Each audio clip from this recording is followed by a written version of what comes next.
이 멜기세덱은 살렘 왕으로 지극히 높으신 하나님의 제사장입니다. 그는 왕들을 이기고 돌아오는 아브라함을 만나 축복했습니다. 아브라함은 모든 것의 10분의 1을 그에게 주었습니다. 그의 이름의 뜻은 첫째로 의의 왕이고 다음으로 살렘 왕, 곧 평화의 왕입니다.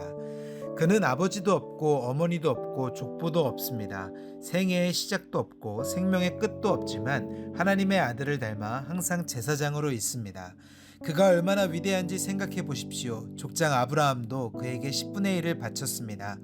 레위 자손 가운데 제사장 직분을 받은 사람들은 자기 형제인 백성들도 아브라함의 허리에서 나왔지만 율법을 따라 그들에게서 10분의 1을 거두라는 명령을 받았습니다. 그러나 이들로부터 나오지 않은 이 멜기세덱은 아브라함에게서 10분의 1을 취했고 약속을 받은 그를 축복했습니다. 두말할 필요 없이 축복은 윗사람이 아랫사람에게 하는 것입니다. 앞의 경우는 죽게 될 사람들이 10분의 1을 받았고 뒤의 경우는 살아있다는 증거를 받은 사람이 10분의 1을 받은 것입니다. 말하자면 10분의 1을 받는 레위도 아브라함을 통해 10분의 1을 바쳤다고 할 수 있습니다. 이는 멜기세덱이 아브라함을 만났을 때 레위는 아직 조상의 허리에 있었기 때문입니다. 만일 레위 계열의 제사장 직분을 통해 완전함을 얻을 수 있었다면, 그런데 백성들은 이것을 근거로 율법을 받았습니다. 아론의 계열을 따르지 않고 멜기세덱의 계열을 따르는 다른 한 제사장을 세워야 할 필요가 있었겠습니까? 제사장직이 변하면 율법도 반드시 변하게 됩니다. 이것들은 그분과 관련해 언급됐습니다. 그분은 다른 지파에 속했는데 그 지파에서는 아무도 제단에서 섬긴 적이 없었습니다. 우리 주께서는 유다 지파에서 나오신 것이 분명합니다. 그런데 그 지파에 관해서는 모세가 제사장직과 관련해 아무것도 말한 적이 없습니다. 그리고 이 사실은 멜기세덱과 흡사한 다른 한 제사장이 일어난 것을 볼 때 더욱 분명합니다. 그는 육체에 속한 규례, 곧 율법을 따라 제사장이 되신 것이 아니라 썩지 않는 생명의 힘을 따라 되신 것입니다. 그렇기 때문에 너는 영원히 멜기세덱의 계열을 따르는 제사장이다 라고 증거됐습니다.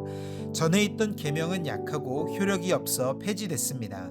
이는 율법이 아무것도 완전하게 할 수 없기 때문입니다. 그러므로 더 나은 소망이 들어왔고 이를 통해 우리가 하나님께 가까이 나아가는 것입니다. 예수께서는 맹세 없이 제사장이 되신 것이 아닙니다. 레위 계통의 사람들은 맹세 없이 제사장이 됐습니다. 그러나 그는 자기에게 말씀하시는 분의 맹세로 제사장이 되셨습니다. 주께서 맹세하셨으니 그분은 마음을 바꾸지 않으실 것이다. 너는 영원히 제사장이다. 이와 같이 예수께서는 더 좋은 언약을 보증해 주시는 분이 되셨습니다. 레위 계통의 제사장들은 죽음 때문에 그 직책을 계속 수행할 수 없기 때문에 그 수가 많았습니다. 그러나 예수께서는 영원히 사시는 분이시므로 제사장직을 영원히 누리십니다.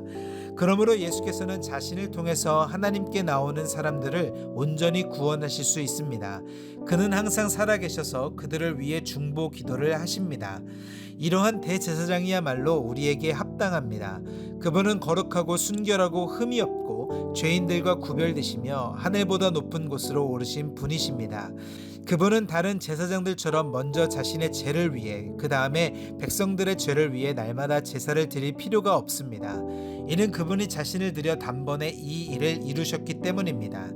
율법은 연약함을 가진 사람을 대제사장으로 세웠으나 율법 후에 주어진 맹세의 말씀은 영원히 완전케 되신 아들을 대제사장으로 세웠습니다. 우리가 말하고자 하는 요지는 우리에게 이러한 대제사장이 계시다는 것입니다. 그분은 하늘에 계신 존귀하신 분의 보좌 오른편에 앉아 계십니다. 또한 그분은 사람이 세운 것이 아니라 주께서 세우신 성소와 참된 장막에서 섬기십니다. 대제사장마다 예물과 제물을 드리기 위해 세움을 받았습니다.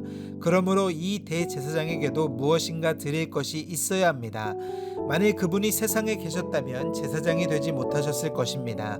왜냐하면 세상에는 율법을 따라 예물을 드리는 사람들이 있기 때문입니다.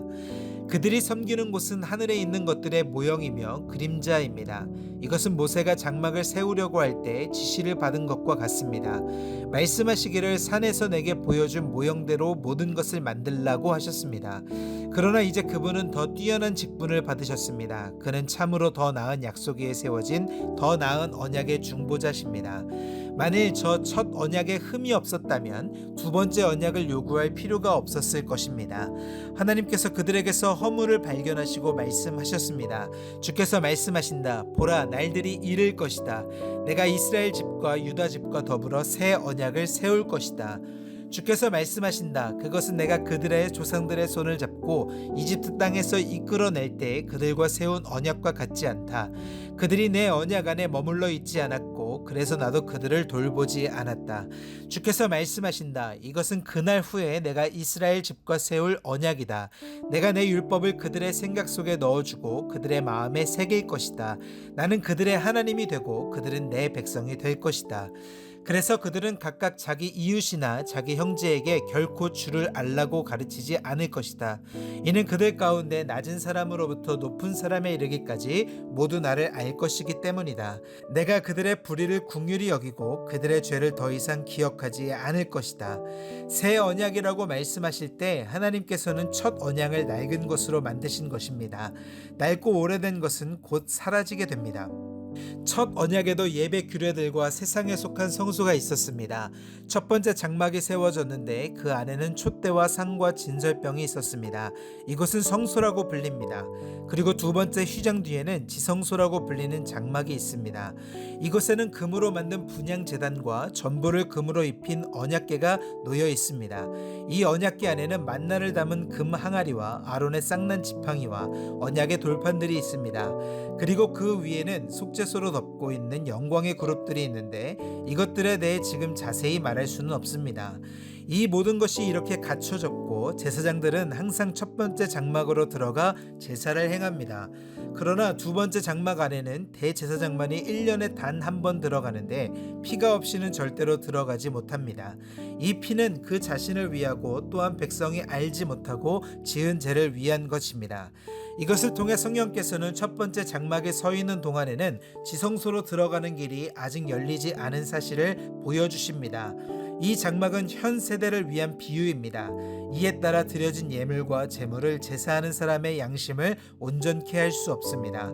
그것들을 먹고 마시는 것과 여러 가지 씻는 의식들과 관련된 것들로서 단지 개혁의 때까지 부과된 육체를 위한 규례들에 지나지 않습니다. 그러나 그리스도께서는 이미 이루어진 좋은 것들의 대제사장으로 오셨습니다. 그는 손으로 짓지 않은 곧 피조물에 속하지 않은 더 크고 더 완전한 장막으로 들어가셨습니다. 그는 염소와 송아지의 피가 아닌 자신의 피로 단번에 지성소로 들어가셔서 영원한 구속을 완성하셨습니다. 만일 염소와 황소의 피와 암송아지의 죄를 뿌려 부정한 사람들을 거룩하게 함으로 그 육체를 정결하게 한다면 하물며 영원하신 성령을 통해 흠없는 자신을 하나님께 드리신 그리스도의 피가 더욱 우리의 양심을 죽은 행실에서 깨끗하게 해 살아계신 하나님을 섬기게 하지 않겠습니까? 그러므로 그리스도께서는 새 언약의 중보자십니다. 그분은 첫 언약 아래서 저지른 죄들을 대속하려고 죽으심으로써 영원한 유업을 얻기 위해 부름받은 사람들로 하여금 약속을 받게 하셨습니다. 유언이 있는 곳에는 그 유언한 사람의 죽음이 있어야 합니다. 이는 유언은 죽음이 있어야 효력을 나타낼 수 있고 유언한 사람이 살아있는 동안에는 아무 효력이 없기 때문입니다. 그러므로 첫 언약도 피 없이 맺어진 것이 아닙니다. 그래서 모세가 율법을 따라 모든 계명을 백성에게 말할 때 그는 물과 붉은 양털과 우슬초와 함께 송아지의 피와 염소의 피를 취해 언약책과 모든 백성에게 뿌렸습니다. 그리고 그는 이것은 하나님께서 여러분에게 명령하신 언약의 피입니다 라고 말했습니다. 마찬가지로 그는 장막과 제사에 사용하는 모든 그릇에도 피를 뿌렸습니다. 율법에 따르면 거의 모든 것이 피로 깨끗해집니다.